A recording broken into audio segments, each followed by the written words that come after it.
पहला प्रश्न है, आहट प्रत्यय से निर्मित शब्द है। आहट प्रत्यय से निर्मित शब्द कौन सी है? बिल्कुल बी ऑप्शन इसका सही हो जाएगा, जगमगाहट। जगमगाहट में आहट प्रत्यय शब्द है। अगली प्रश्न है, अश्रु शब्द का तद्भव रूप है। अश्रु शब्द का तद्भव रूप क्या है? इसका बी बिल्कुल सही आंसर हो जाएगा, आंसू में है तद्भव शब्द छुपा हुआ है अश्रु का। क्वेश्चन नंबर 3 है, अवसरवादी होना मुहावरे का सही अर्थ क्या है? अवसरवादी होना मुहावरे का अर्थ जो है वह गिरगिट की तरह रंग बदलना बिल्कुल सही हो जाएगा। कोई भी व्यक्ति है जो अगर कोई भी अवसर प्राप्त होता है तो हमेशा उसकी ओर चला जाता है, तो वही हो गया गिरगिट की तरह वो अपना क्या बदल दिया? रंग बदल दिया, अपने अवसर की ओर चला गया। प्रश्न संख्या 4 है, कम बोलने वाला वाक्यांश के लिए उपयुक्त शब्द क्या है?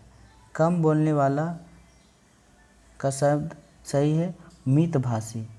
कम के लिए मित और भाषा बोलने वाले के लिए भाषी, मितभाषी बिल्कुल सही हो जाएगा। प्रश्न संख्या 5 है, निम्नलिखित में से किस वाक्य में क्रिया का संदेहार्थ रूप में प्रयुक्त हुआ है? संदेहार्थ शब्द के रूप में प्रयुक्त हुआ है, तो बिल्कुल बी इसका सही आंसर हो जाएगा, शायद। शायद से ही पता चल रहा है संदेह के रूप में प्रयुक्त हुआ है, शायद तुम्हारा कहना सत्य है, तो 5 का बिल्कुल ऑप्शन नंबर बी हो जाएगा सही। निम्नलिखित में से राज्य का पर्यायवाची शब्द है। राज्य का पर्यायवाची शब्द क्या है? इसका सही आंसर क्या हो जाएगा? राजा का जो पर्यायवाची शब्द है वो भूपति होता है, बिल्कुल ये इसका सही आंसर हो जाएगा, भूपति। अगली प्रश्न की चलते हैं। प्रश्न संख्या 7, रेलगाड़ी स्टेशन से जा चुकी है, उपयुक्त वाक्य के में कौन सा कारक है? तो रेलगाड़ी जो है स्टेशन से जा चुकी है, इसमें विदाई का रूप है, तो इसमें विदाई के लिए हम लोग को क्या लगता है? आपादान लगता है, तो इसमें आपादान बिल्कुल सही हो जाएगा, 7 का आपादान कारक। प्रश्न संख्या 8 देखते हैं, निम्नलिखित में से शुद्ध शब्द छांटिए। तो शुद्ध शब्द क्या हो जाएगा? तो बिल्कुल इस तरह से इसका ऑप्शन के अनुसार बी सही हो जाएगा, सांप्रदायिक सही हो जाएगा। प्रश्न संख्या 9 हो जाएगा। अगर चैनल पर नए हैं तो चैनल को सब्सक्राइब कर लीजिएगा। निम्नलिखित में से उपसर्ग रहित शब्द का चयन करना है। एक उपसर्ग सहित होता है, एक उपसर्ग रहित होता है। रहित का मतलब नहीं, तो किसमें उपसर्ग नहीं है?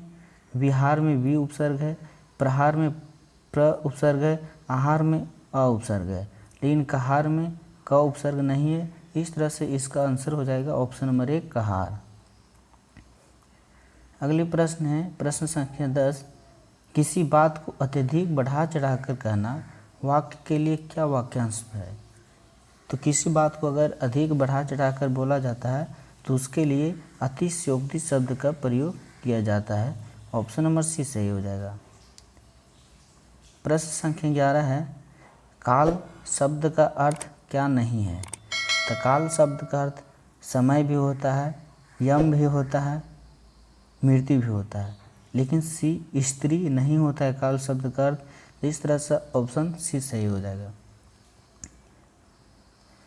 प्रश्न संख्या 12 देखेंगे, जो भूमि उपजाऊ हो वाक्यांश के लिए सही शब्द क्या होता है?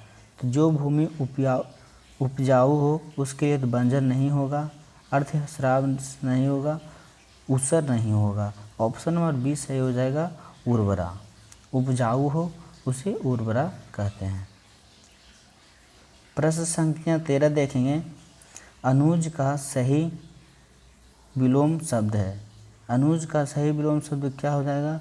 अग्रज होता है। अनुज मतलब छोटा होता है, अग्रज मतलब बड़ा होता है। प्रश्न संख्या 14 देखेंगे, निम्नलिखित में से संधि की दृष्टि से अशुद्ध शब्द का चयन कीजिए। संधि के अनुसार कौन सा अशुद्ध शब्द है? तो इस प्रकार इसका जो सही आंसर हो जाएगा दीक्षांत। दीक्षांत जो हो जाएगा वह अशुद्ध शब्द है। अगले प्रश्न को देखते हैं।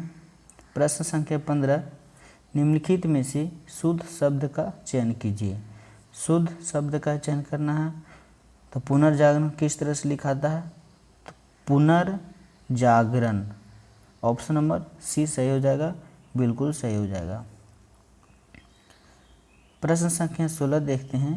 निम्नलिखित में से वर्तनी की दृष्टि से शुद्ध शब्द क्या है? कौन सा शब्द इसमें शुद्ध है? जमराज तो बिल्कुल गलत है।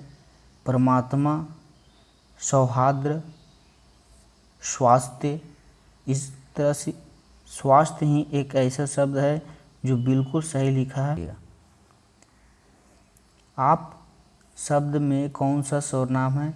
आप शब्द में निजवाचक सर्वनाम है, बिल्कुल सही आंसर हो जाएगा। इम्पॉर्टेंट प्रश्न है। प्रश्न संख्या 18, केवल दूध पर जीवित रहने वाला के लिए क्या उपयुक्त शब्द है? जो केवल दूध पर जीवित रहता है उसे क्या कहते हैं? बिल्कुल बी ऑप्शन सही हो जाएगा, पयोहारी। उसे क्या कहते हैं? पयोहारी, केवल दूध पर जीवित रहता है। प्रश्न संख्या 19 है। निम्नलिखित में से किस वाक्य में संबंध कारक है? संबंध कारक क्या होता है? जिसमें का के की लगा रहता है उसमें हो जाएगा। इस तरह से बिल्कुल बी ऑप्शन सही हो जाएगा, श्याम की पुस्तक है।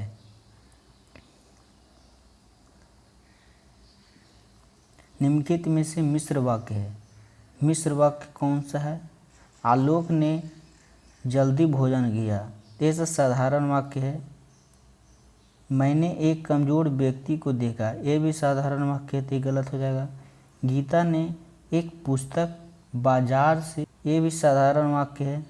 जो विद्यार्थी परिश्रमी होता है, कौमा देखिए, जो कौमा लगा रहता है वही मिश्र वाक्य के रूप में प्रयुक्त होता है, वह अवश्य सफल होगा। इसका सही आंसर हो जाएगा ऑप्शन नंबर डी, जो विद्यार्थी परिश्रमी होता है वह अवश्य सफल होता है। प्रश्न संख्या 21, आमिष शब्द का विलोम क्या होता है? तो आमिष शब्द का बिल्कुल ऑप्शन नंबर बी इसका राइट आंसर हो जाएगा, निरामिष। निरामिष। प्रश्न संख्या 22 है। आहूतः का विलोम शब्द क्या है? आहूतः का विलोम शब्द क्या है? तो आहूतः का अनाहुता, बिल्कुल करेक्ट आंसर हो जाएगा, अनाहुता। उत्कर्ष का विलोम क्या है? तो उत्कर्ष का जो विलोम होता है वह अपकर्ष होता है, बिल्कुल डी ऑप्शन सही हो जाएगा। अगले प्रश्न को देखते हैं। प्रश्न संख्या 24 है। विधि का विलोम शब्द क्या है? तो विधि का जो विलोम शब्द होता है ऑप्शन नंबर ए सही हो जाएगा, निषेध होता। प्रश्न संख्या 25 है। सारंग अर्थ क्या है? सारंग का अर्थ क्या होता है? इसका सही आंसर हो जाएगा वो ऑप्शन नंबर बी, बहुरंगा। बहुरंगा सारंग का अर्थ होता है। कुल कुल का अर्थ क्या है?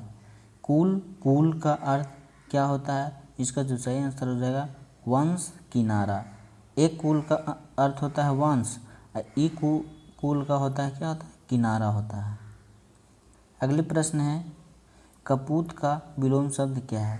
तो कपूत का जो विलोम शब्द होता है वो क्या होता है? सपूत होता है। ऑप्शन नंबर ए इसका बिल्कुल सही हो जाएगा।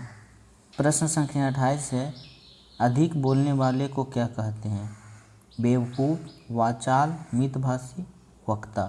अधिक बोलने वाले को वाचाल बोलते हैं, बिल्कुल सही आंसर हो जाएगा ऑप्शन नंबर बी, वाचाल।